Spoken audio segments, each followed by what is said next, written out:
lot of people think threat and vulnerability management are things you do before an incident, like scanning for weaknesses and reading about attacker behavior. And then during an incident, you switch into a different mode focused only on containment and recovery. In practice, active incident response is exactly when threat and vulnerability management become most operational, because the incident is a real-time test of what attackers can do and what your environment will allow. Operationalizing these practices during response means you use threat knowledge and vulnerability insight to make better decisions while time is tight, not just afterward in a report. The goal is not to run a full vulnerability program in the middle of a crisis. The goal is to use the right parts of these disciplines to scope faster, prioritize actions, reduce uncertainty, and prevent the incident from expanding. For brand new learners, the key shift is that threat and vulnerability management are not separate departments on a schedule. They are sources of decision support that can materially change outcomes when an incident is unfolding. Start with the reality that during an incident, you are always trying to answer a few urgent questions. What is happening? How far has it spread? What is the attacker trying to do? And what action will reduce harm fastest? Threat intelligence can help you form better hypotheses about attacker behavior, while vulnerability data can help you identify the weak points that might be used next. For example, if you know that a certain style of attack commonly follows a pattern, you can look for evidence consistent with that pattern rather than searching blindly. If you know which vulnerabilities exist on high-value systems, you can predict where the attacker might move or what they might exploit to escalate. This does not mean you assume the attacker will follow a script, because attackers vary, but it does mean you use informed reasoning instead of guesswork. Operationalizing during response means integrating these inputs into triage and decision-making in a way that supports speed and accuracy. It is like using a map during a storm. The map does not stop the storm, but it helps you choose safer paths. Threat intelligence during active response should be used carefully because stress makes people prone to jumping to conclusions. A common mistake is to see one indicator and immediately label the attacker or the attack type, which can lock the team into a narrow mental model. A more disciplined approach is to use threat intelligence to generate a small set of plausible hypotheses and then test them against evidence. For example, if the incident involves unusual authentication patterns, intelligence about current credential-based attacks can help you interpret whether you might be seeing spraying, stuffing, or session abuse, but you still need evidence to confirm. If the incident includes a ransom note, intelligence about typical ransomware patterns can help you anticipate follow-on actions, but you should not assume the attacker's claims are truthful. In operational terms, intelligence is a lens, not a verdict. It helps you decide what to look for next and what risk to plan for, without replacing evidence-based conclusions. This keeps you fast without becoming reckless. Vulnerability management during an active incident is also different from routine vulnerability work because you are not trying to reduce all risk. You are trying to reduce the risk that the current incident will expand or reoccur during recovery. That means you care most about vulnerabilities that are connected to the incident pathway, such as the entry point, the escalation path, and the spread path. If you identify the likely entry mechanism, you immediately want to know whether that same weakness exists elsewhere, because attackers often reuse the same path across multiple systems. If you discover the attacker gained higher access, you want to know what vulnerabilities or misconfigurations made that possible, because those weaknesses might be present in other parts of the environment. Operationalizing vulnerability work during response often looks like rapid scoping, where you identify similar exposures across critical assets and then take focused actions to reduce risk. Those actions might include isolating certain systems, tightening access, or applying targeted fixes if safe. The key is focus, because during response you do not have bandwidth for broad program work. You choose the highest leverage vulnerabilities that are directly connected to current harm. One of the most valuable uses of threat and vulnerability inputs during response is scoping, because scope determines how big the incident is and how much effort is needed. Scoping is hard because early evidence is incomplete, and if you scope too narrowly, you miss affected systems, while if you scope too broadly, you waste time and disrupt operations unnecessarily. Threat knowledge can guide scoping by suggesting where an attacker might go next and what artifacts they might leave. Vulnerability data can guide scoping by revealing which systems share the same weakness or which systems are most exposed. For example, if a vulnerability in a certain service is suspected, you want to identify all assets running that service and determine which are reachable. If compromised credentials are involved, you want to identify where those credentials could grant access and what systems are reachable through those access paths. Scoping becomes evidence-driven when you use these inputs to ask better questions and to prioritize what to check first. For beginners, the main idea is that good scoping reduces both missed damage and unnecessary disruption. Another operational use is prioritizing containment actions, because during an incident you cannot do everything at once. Threat intelligence can help you understand what actions attackers typically take after initial access, such as attempting privilege escalation or reaching sensitive repositories. That can inform which controls you tighten first, like high-risk account protections or access to critical systems.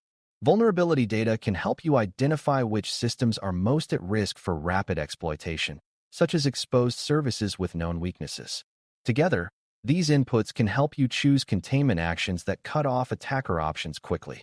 For example, you might prioritize isolating a system class that is known to be commonly abused in that type of incident, or you might prioritize tightening access to a system that would give the attacker high leverage.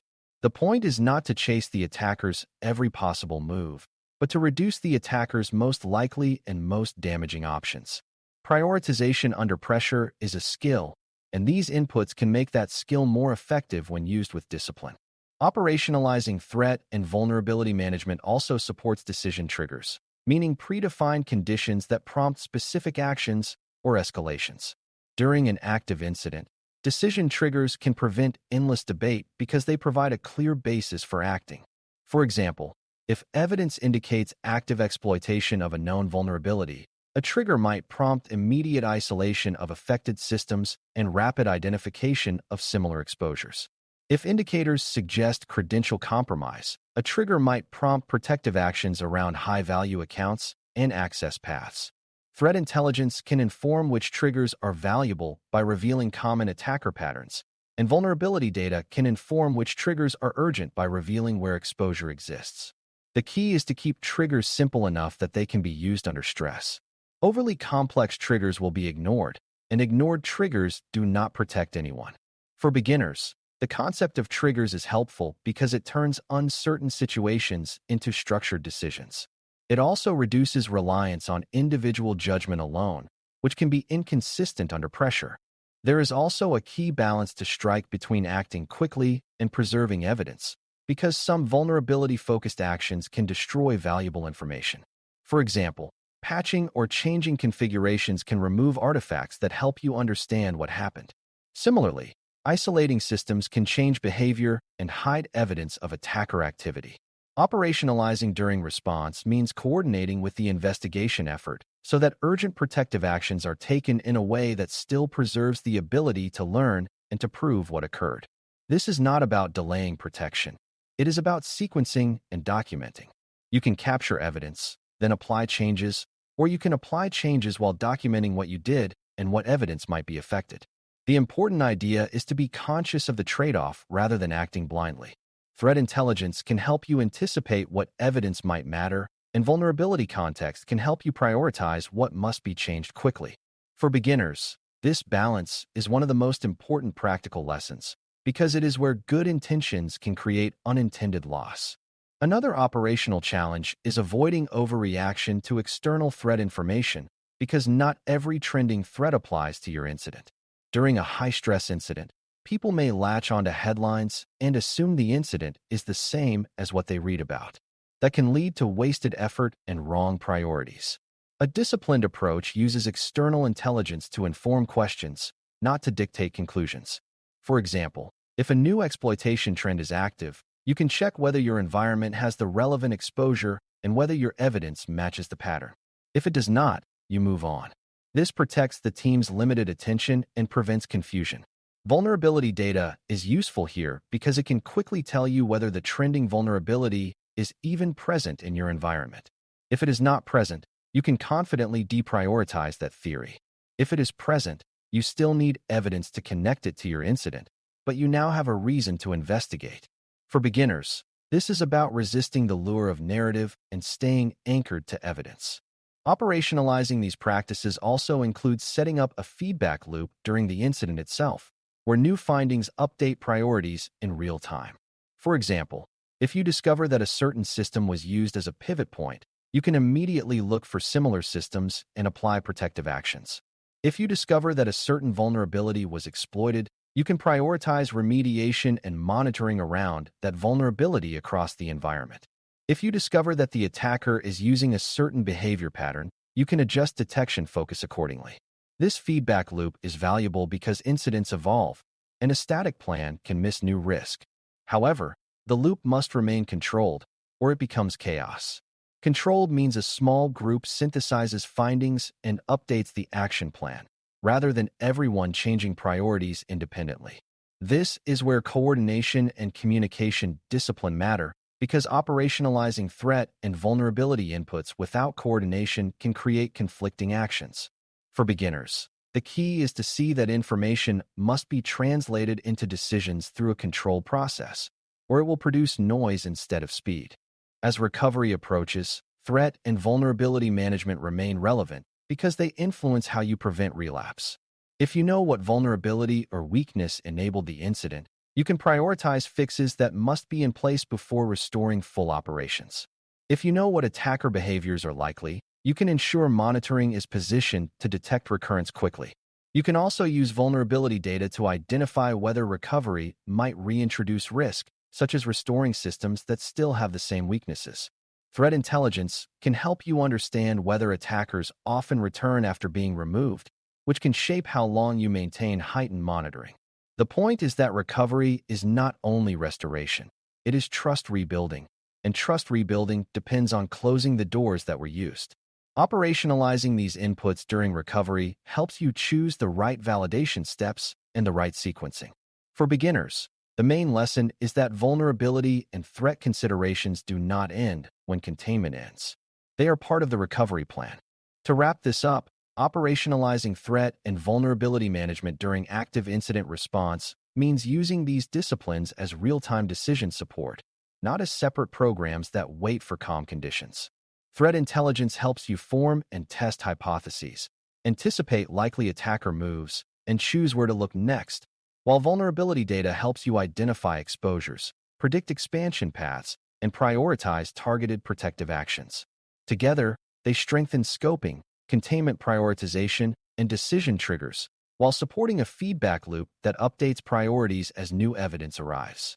The approach remains evidence-driven, meaning intelligence informs questions and prioritization, but conclusions come from what you can support with observed data. It also remains controlled, meaning actions are coordinated so they do not conflict or destroy critical evidence. When used well, these inputs reduce uncertainty, reduce wasted effort, and reduce the chance of relapse during recovery. For brand new learners, the biggest takeaway is that threat and vulnerability management are not only pre-incident chores. They are operational tools that, when applied with discipline, can make active response faster, safer, and more effective at reducing real risk. Thanks for listening. For more audio courses, daily newsletters, and more, please visit DailyCyber.News.